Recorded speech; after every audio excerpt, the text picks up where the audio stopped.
What is up, fight fans? This is DJC Combat, and in today's video, I want to talk about 13 fighters in the UFC right now with potential to become UFC champions. 13 possible UFC champions, and I'm going to start at number 13. So I'm going to go with Mayra Bueno Silva at 13, back of the line.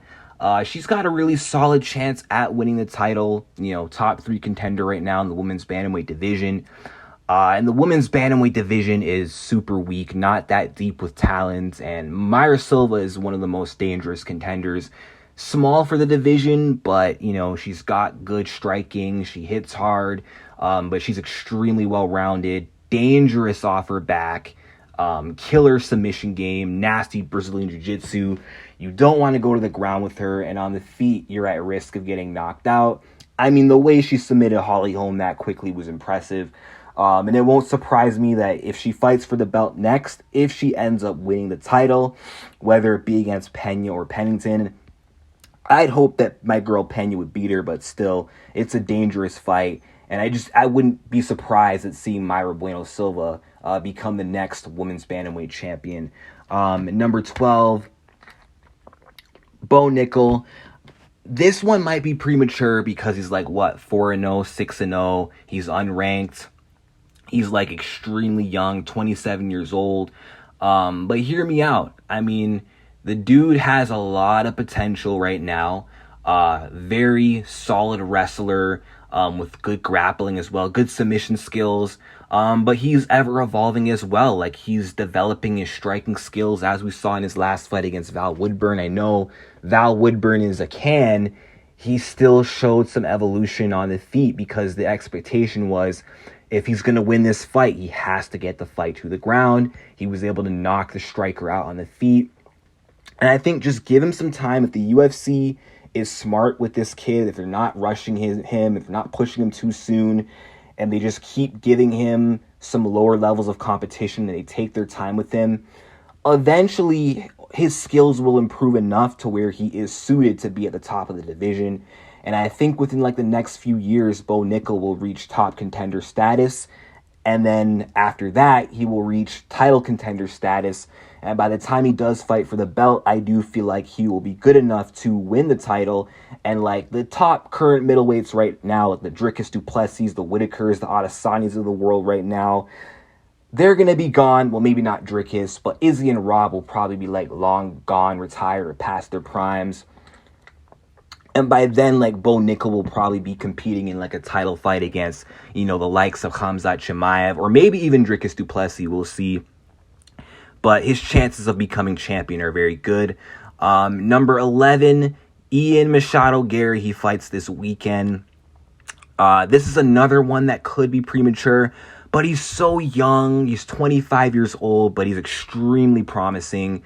And he's got quite a ways to go. And with all the time he has, and with the current talents and potential this kid has right now, and with the improvements he's going to make, he's going to become even harder to beat.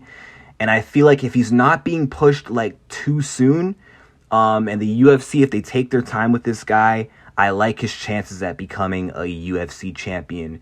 But we shall see. He's got to get past Neil Magny, which I have no doubt he'll do.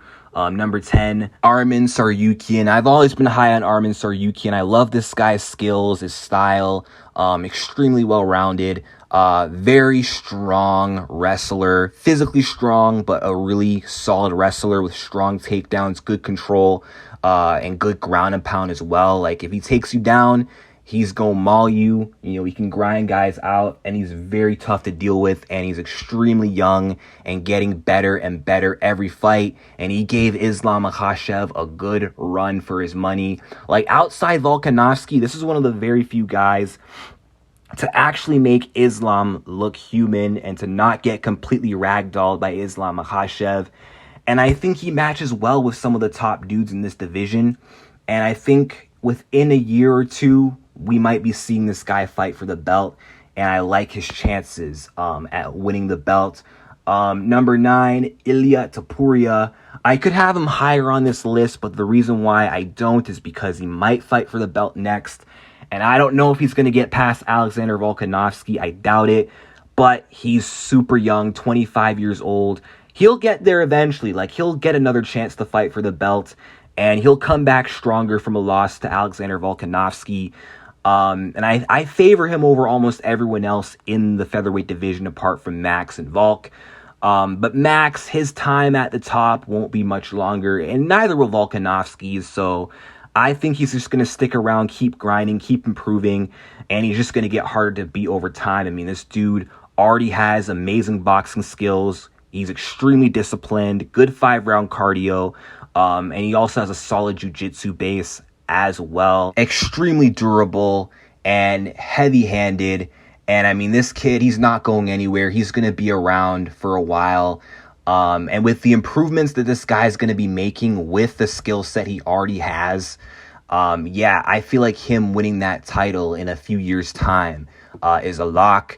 But hey, he might even go out there and beat Volkanovski. We're just going to have to find out. But I do think him becoming champion in the future is inevitable. And number 8, Erin Blanchfield, top 3 flyweight in the world.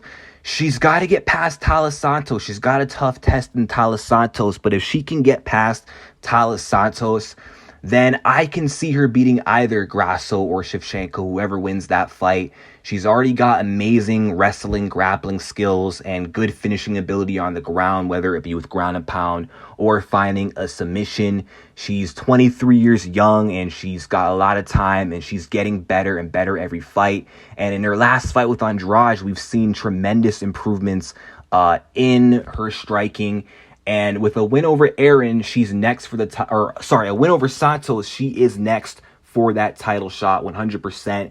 And if she does beat Santos, then her getting the belt in her next fight is more than likely to happen. Number 7, Tatiana Suarez. Without a doubt, this woman is 100% going to be the world champion. Like right now, we're witnessing a healthy and active Tatiana Suarez in her prime. No one's beating that. No one in this division can deal with Tatiana Suarez's style, which is her wrestling. Very dominant wrestler. And no one can deal with her wrestling. You know what I mean? No one can go up against her wrestling. No one can negate what she does best. Everyone knows what she wants to do, but no one is able to stop it. She can take down anybody in this division. No one's escaping her takedowns, and she can maul just about anybody in this division, submit anyone in this division. And if she fights for the belt, like against the winner of this weekend, honestly, I favor her. Not heavily over Wei Li, but massively over Amanda Lemos. And I favor her over just about anyone else in this division. And I think her becoming the champion in strawweight is inevitable come 2024. And I saw it in a dream as well. That was a foreshadow. Number 6, Magomed Ankalaev, top 3 light heavyweight in the world. Fought for the belt in his last fight against Jan Blachowicz. It was a draw. And in that fight, he showed that he is champ level. And I thought he won, but I understand why it was a draw because the early rounds were close. He came back a little bit too late. But I love this guy's skill set. I mean, he's a great striker with good hands, but he can also wrestle when he needs to. Very good ground game. Very difficult guy to beat. And I think he's going to beat Johnny Walker in October. And if he gets a chance to fight for that belt in his next fight, I think he's going to win the title, especially if Alex Pereira becomes the champion. I favor him massively over Alex Pereira. And I think just give him another shot. I think this time he won't miss. He won't make that mistake of turning up a little too late like the last fight. And number 5, Shavkat Rakhmonov in the welterweight division. This guy is an absolute beast, extremely well-rounded, amazing striking with tremendous wrestling and good jiu-jitsu skills. And he's getting better every fight. And honestly, I'm not saying I favor him to beat Leon Edwards, but I like how he matches up against the champion. And honestly, I love how he matches up against everyone else in the top 5. He literally can beat anyone in the top 5 of this division. And he's literally like a fight or two away from the title shot. And by the time Shavkat does get there, he's going to be harder to beat than he is right now. And do not be surprised if this guy's the one to dethrone Leon, if not Colby. And do not be surprised if this guy ends up being the welterweight champion within the next year or so. And number 4, Khamzat Chimaev. Ultimately, I really do see him getting that middleweight title because the middleweight division is absolute trash. There's no one in this division that Khamzat cannot beat. I think he could beat the champion Adesanya. I used to think Robert Whittaker could beat him, but after the Dricus fight, he would crush Whittaker. I think he's going to beat Paulo Costa, and when he does, he could leapfrog Dricus du Plessis for a title shot. But if he doesn't leapfrog him, he's still going to get the title shot at middleweight regardless. And by 2024, his odds of becoming the middleweight champion are extremely, extremely high. And number 3, Merab Dvalishvili, number 1 bantamweight in the world. Outside of his best friend Aljamain Sterling, he is the best in that division. He ran through Peter Yan in his last fight, and I mean, Jan's on a losing streak, but no one runs through Peter Yan. All his losses are close and debatable, or he just dominates and destroys whoever he fights.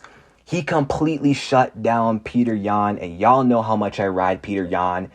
If you destroy Yan like that, you're unstoppable. I mean, this guy is getting better every fight. He's extremely relentless with his pressure, insane output, amazing 5-round cardio, extremely durable, really good wrestler. No one's dealing with that. And once Aljamain Sterling vacates the title, then Merab's getting the belt next. Or if Aljo loses, Merab will beat Sean O'Malley. Whichever way the circumstances swing, Merab's getting the belt. And at number 2, Sergey Pavlovich. I'm very high on Sergey Pavlovich. One of the most dangerous guys in the heavyweight division. Big, powerful. But he's not just big and powerful. He's got skills as well. He's got tremendous boxing skills. Very effective pressure. Good at cutting off the octagon. And when he cuts off the octagon, he's very good at unloading effective, accurate combinations and lighting guys up. And once he puts his foot on the gas, he is impossible to stop. He's hard to counter, and he will just chop you down and put you away. And his grappling has also improved tremendously.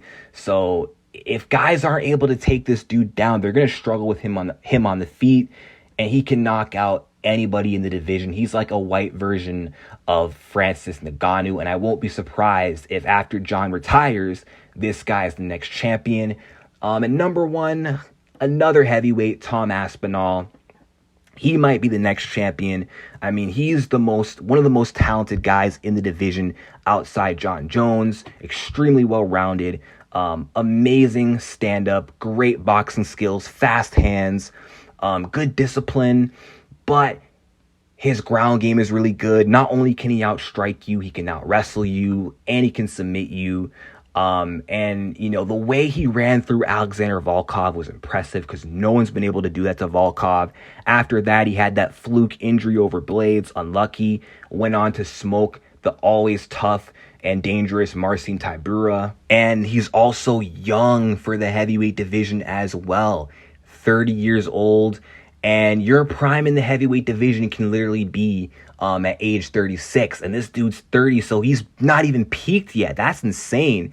And I believe when John Jones retires, it's going to come down to Tom Aspinall and Sergey Pavlovich. One of those two are going to end up being the next heavyweight champion after John Bones Jones is out. But that's it for my top 13 list of potential 13 UFC champions.